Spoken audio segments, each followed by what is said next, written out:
Welcome, friends, to the Killdex, your most complete and accurate guide to all the rare mobs in Rift, and there are quite a few. This is the final Killdex, number 11. There's 11 zones, and I even threw in a bonus for the starter zone there. So, we are done. We are finally done with the Killdex, and I hope that you all have enjoyed all the episodes and everything like that.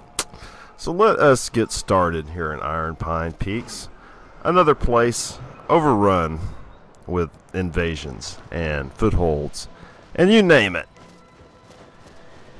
First, let's look at the Paw Mahler, which is on a pathing, as you can see. You can see the path that the Paw Mahler takes. And this mob seems to have been changed in the past month or two.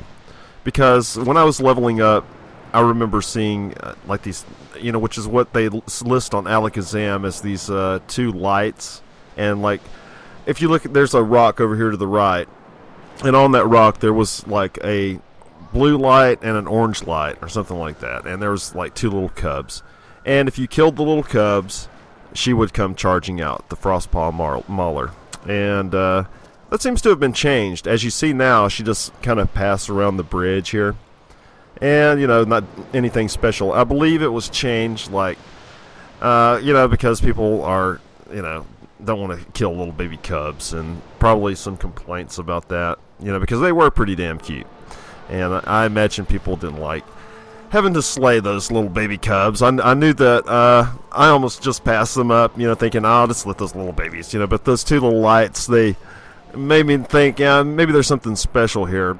So they seem to have changed it, so you don't have to kill any baby cubs this time around. You can just kill the Paw Mahler.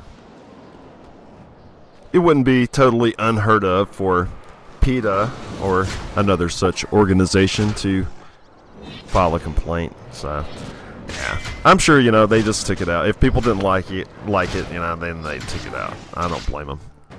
Like in WoW, there's like these little puppy things you have to kill, and there's been a hell of a lot of complaints about those guys. So I imagine that they probably will take those puppies out eventually. I think they might have a heart. And I know there was something else in WoW that was forced to change due to PETA. Like it was like clubbing seals or something like that. I don't know. I have to research that a little bit. I do know one thing I absolutely hated was in Age of Conan. And they had so many dogs. Like, you had to go kill dogs all the time. And as a dog lover and animal lover, I don't hunt or anything like that. And I just, I could barely kill those dogs. And they would have, like, this god-awful whimpering and screaming, man. I do not get off on torturing animals or something like that. And any video game that is pro torturing animals, yeah, you guys need to rethink your game. Anyway, here's a good look at where the Paw Mahler is. And I also wanted to show you another location I found the Paw Mahler. It is right underneath the bridge, which is really close to the other location I was showing you. It's basically the same location. And if you have your targeting macro, you're not going to have any trouble finding anything. That's one of the amazing things about that macro. You can be pretty far away and pick something up. And like many other rares, pretty much all of the rares, they're all clumped together. And really close to Paw Mahler is Dagda, Skull Thumper, which we're going to be looking at coming up here. But yeah, I don't know why they changed the Paw Mahler. It used to be a really neat little kind of scene, like the mother coming out to protect her cubs and everything like that. So I don't know. That's okay. I don't mind not having to kill those little baby cubs. I'll get over it, and it's not really taking anything from the game.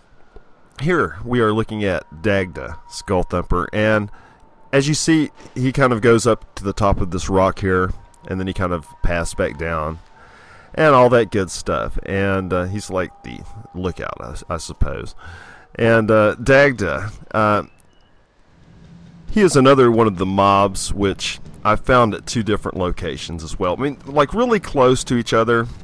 And this is like his main location. This is where he's supposed to be.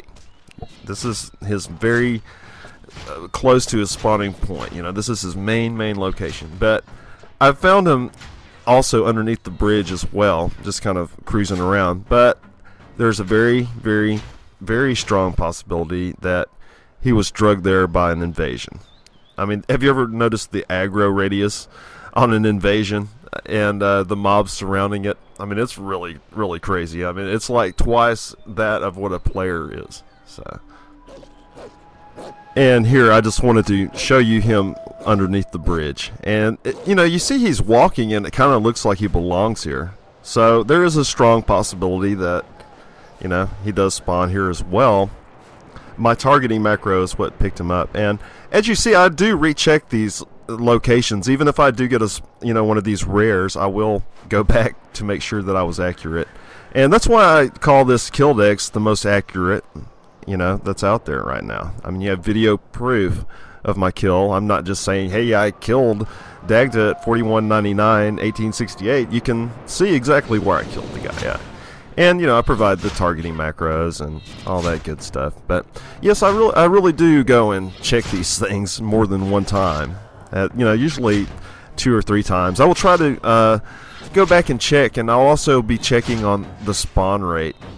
And speaking of spawn rate, the spawn rate on Dagda, he's pretty low. And all of the rares in Iron Pine Peaks is really low. I mean, staggeringly low. Way too low, more than should be expected from players to wait.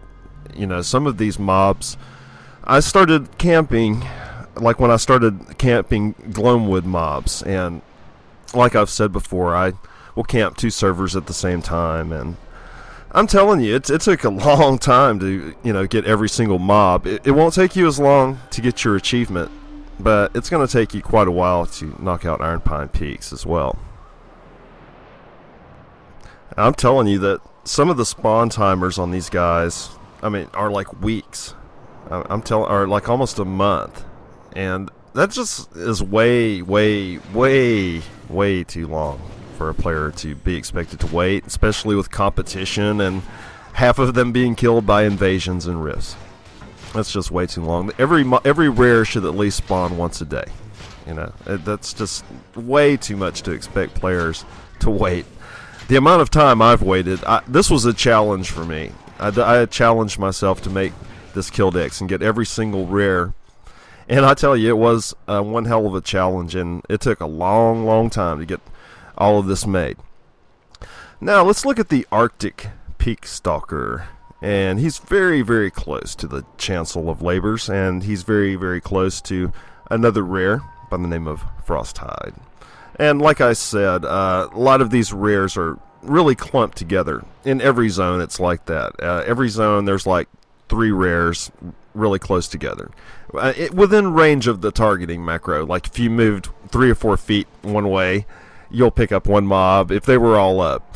And if you moved one way, you'll pick up another. So, yeah, I don't know why they made it like that. It's kind of lazy development, if you ask me. And once again, the Arctic Peakstalker is very low spawn rate. Out of this whole time of doing this Killdex, I saw him one time. So, he's an ultra rare. Frosthide, he's right next to the Arctic Peakstalker. I mean, like, right next to the guy. They almost share the same spawn point, except for Frosthide, he has a path. He walks around. The Arctic Peakstalker, he just kind of sits there. And Frosthide, he is one of the more regular mobs that I guess you could say. He spawns a little more often than the others. I caught him about 3 or 4 times, and he was actually one of the very few rares I came across while leveling up. Before I even knew what a rare was, I had no idea what that little thing above their head meant. I think I used to think it meant they were quest mobs or something, but hell, I killed them anyway. But yeah, he's really close to the Chancel of Labors and right next to the Arctic Peakstalker as well.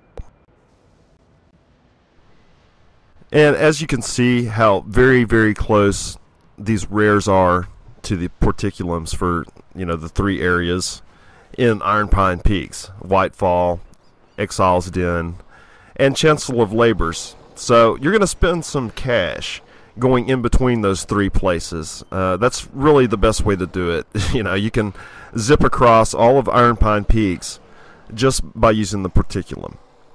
And now we are looking at Razormane, who at the very beginning is a human by the name of Fenwyn. And you'll see Fenwyn for just a fraction of a second. And I will show him. I couldn't let this go without having to show Fenwyn's beautiful face. And Razormane.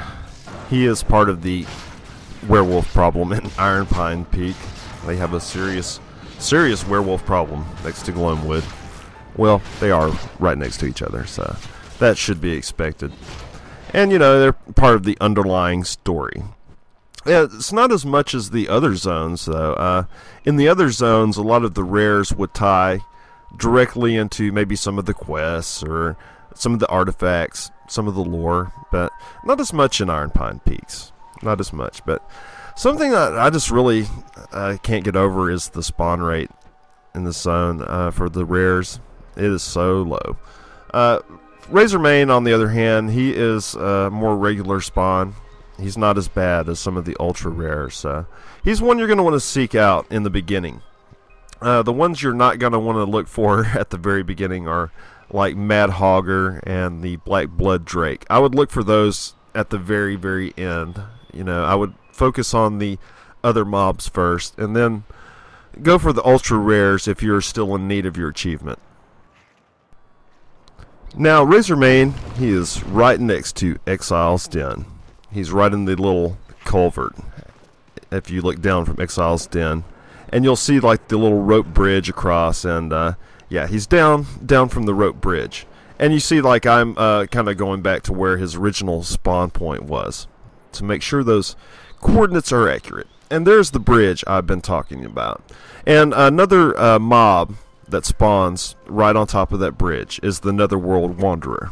So you're going to want to, look for both of those guys at the same time. And here you got to see Fenwyn, if you looked really fast. And it happens so quickly. He changes from Fenwyn into Razormane. So I just wanted to show you that. I wanted to make this guide as complete as possible. And I'm kind of got a little anal with it, I didn't want to miss anything. So I try to make sure I got everything. At least them being right next to the porticulums does help some.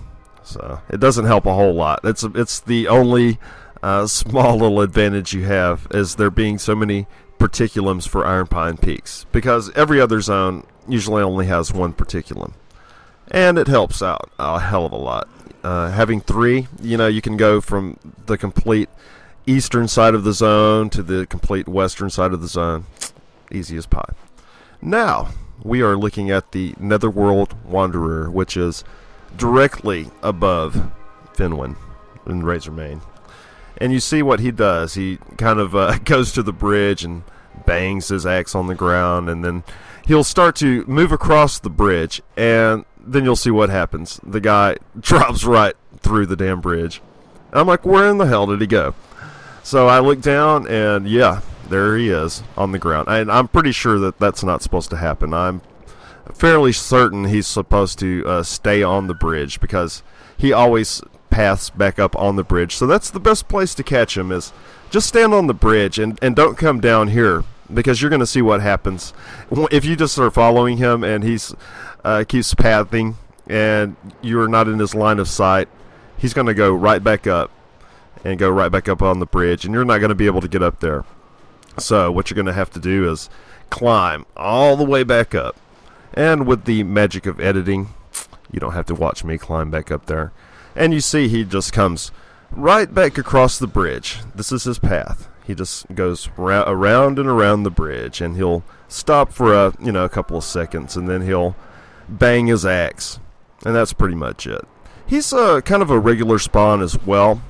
He's got a higher spawn rate than a lot of the other rares in this zone. So, him and Fenwyn, you know, they're pretty easy to get. They'll probably be your 2 cake rares for this zone. And just like every other rare that exists, he's right on top of a foothold. If you can see my map and you can see how close that foothold is, yeah, it's that huge problem that exists. If they only put like a check on the rares where invasions wouldn't attack them, then that would be awesome. That would save a lot of headaches. And like I've said, I've been on like 24-hour vigils. You know, I just left my computer running for 24 hours for weeks on some of these mobs, and they did not show up. You know, of course, you know, yeah, I had to sleep, and maybe I missed them in my sleep or something like that. But it's really highly doubtful because, like the mob, the Mad Hager, I was like right in his path, and he would have attacked me, and I obviously hadn't been attacked. So I don't know. Anyhow, the Netherworld Wanderer, he's one of the easy ones. So you might want to hang out at Exile's Den for a little while and catch the Netherworld Wanderer and razormane. Then you can knock that out, and then you can move on to the other mobs, such as the Emissary Cabinet. She is completely off the path of all the other rares, which kind of made it a pain in the ass. You know, you had to make a special little trip to her little location up here. And as you see, she's just surrounded by so many damn mobs. It's just a pain in the A, you know, to get all the way up here and check for her. You know, thankfully that targeting macro has some distance, but you can see even in raid gear, you can get enough mobs on you to kill you. And just to continue my thought I was having a few seconds ago, what I was trying to make a point of is that these mobs do take an upwards of a month to spawn, and there's no way that they're spawning less than that, because I've been on, like I said, a 24-hour vigil for, you know, the ones that were very hard to get, and it took them a month, or sometimes 2 months. The one in Gloamwood, the Zach Brown Cap, that guy was such a damn nightmare. I'm serious. I started on Gloamwood as one of the very first zones, and I didn't know if that guy was ever going to show up, but thankfully he did. And they will all eventually show up. You have to be so patient, so very patient to get these guys. And here I'm just trying to show you some better views of this Emissary Cabinet, since the kill was made inside the cave, and then I died, and blah blah blah. You know, I wanted to make sure you had a clean shot of this, and I even show you me killing her once again, just to show you a very clean kill without me dying and all that bull. Yeah, I even went to the extra trouble of coming all the way to this part of the map once again to catch this mob, because I wasn't satisfied with that first kill and dying like that. But despite my best efforts to make it a clean kill and not have all these other mobs aggroing me, there's just so many mobs around here. They just show up out of nowhere. You know, it's insane. I hate the way they pack in mobs in some areas like this. Emissary Cabinet, she is a more regular spawn than a lot of the others. She's about on the level with the Netherworld Wanderer and razormane, so you will probably find her fairly easy. She's not one of the month-long spawners, at least. She'll usually show up maybe once a day or something like that. You know, that's what's so crazy too. It's like the disparage, you know, between one mob and the other. It's like some of them take just so long, and some of them seem to spawn at least daily. I don't know what to think about all that. And here I just want to highlight, you know, how these mobs just are continually just walking into the paths of these invasions and, you know, rifts, whatever. It is just such a huge problem that needs to be addressed. If I hadn't been here, the rift would have spawned, and this mob would have been killed by the rift. And I actually saw it myself, you know. The swirling tempest, it is on a pretty good spawn rate as well. You'll probably see it at least every couple of days. It maybe not every day, but at least every couple of days. And it's always been at the same location. There have been coordinates listing this guy all over the place. Just wait at these coordinates right here, and you'll find the guy. Don't waste your time going to all these other coordinates. I'm telling you, because I did that myself. I wasted my time. I went to all the other coordinates. They even said, oh yeah, I found the swirling tempest at the very back of this cave, and I went to the very back of the cave, fought through a jillion mobs. It's just too hard, you know. It's too hard to camp it like that.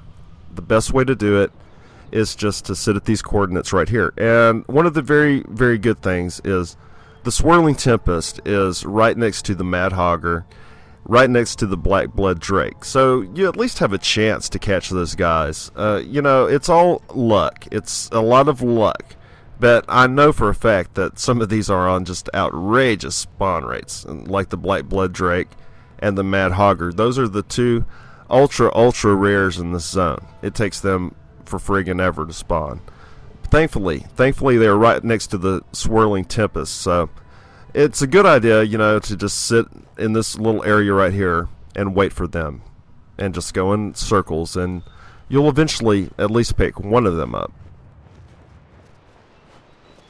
And if you look just right over this ledge here, and you see that pile of junk, that's where the Mad Hager, that's where he spawns at. And the blackblood drake, right up from the Mad Hager, you'll see a little cave here, and that's where the blackblood drake is. And you will need to go inside this cave a little bit with your targeting macro. If he's not at the very lip of the cave, then your macro is too far away. So make sure that you come in the cave just a little bit at least to make sure that he's not running around like that. And you see what he does. He just kind of passes back and forth from the entrance of the cave to about the middle part. And he seems to have some tie-in with this little story here as well, with the mad scientist concocting something, and I guess the blackblood drake is possibly his concoction. I don't know. You'll see that there's a sign on the outside of the cave, keep out, and at the very bottom of the cave there's this kind of like old man scientist guy or whatever. He's up to no good, I can tell you that much. And bear in mind that the blackblood drake is a very, very, very ultra rare. I've only saw him one time, and when I was camping the Mad Hager and all the other mobs, you know, I would continually check. Even after I got this mob, I went back to see if maybe he had spawned, and within 1 month I've seen this guy one time. So that's how ultra rare he is. He's very, very low. And I'll have to apologize for Rift being slow. I don't know why it takes so long for your map to open. And if you've also noticed there's maybe a little blurriness and it takes a few seconds for it to clear up, that's something new that has just started. And I don't know really what's up with that either. But I don't think it is going to hurt you enough to not know where this is at. And you have the coordinates right there. And there's that guy I was talking about. Yeah, you know that he is up to no good. He is. And this blackblood drake, I believe he is part of his storyline. I don't know, I might be making just completely wild accusations, but it seems very feasible. You know, it seems possible. And here I just wanted to show you where the macro cuts off. As you see, as I'm walking up to the end of the cave here and how he disappeared, that's how far he is in, and that's how far you need to go in to make sure that you pick him up. And yeah, this guy is very rare. You're going to be very lucky to pick him up. If you see him, you better go out and buy a lottery ticket that day, because you are having a lucky day if you come across him.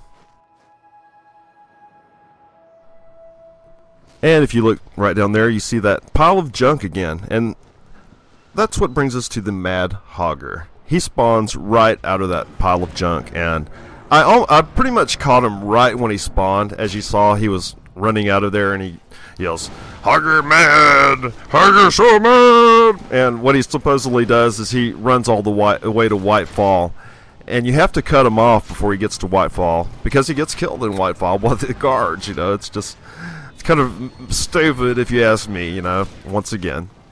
And he reuses the same model as Rivet Skull and reuses the same model as Dozier in Gloomwood. Yeah, and this guy is so hard to find, and he commits suicide almost right after he spawns. So you have to be very quick. And you see he drops a quest item, but it's nothing special. This quest item can be obtained off any of the constructs in this area. It's nothing special at all. And this has been Killdex number 11. It's the last one. We've covered every single documented rare mob and rift. If you've watched the entire series, you've seen them all until they add some more. And I will, go back and check and see if anything changes over time and try to keep this Killdex up to date as possible. So keep an eye out for maybe some specials or anything like that. And if you've enjoyed this Killdex, please subscribe to my channel. It really helps. And thumbs up videos. That also helps as well. This has been Dark Hostess, your humble host for this Killdex. It was quite an undertaking. But I'm glad I did it, and I'm really glad it's over. I'm glad that I can now be free to be opened up to many more things. And we'll check out some more things in Rift. Check out some other cool stuff. So, thanks again. I can't thank you guys enough for subscribing and being a viewer.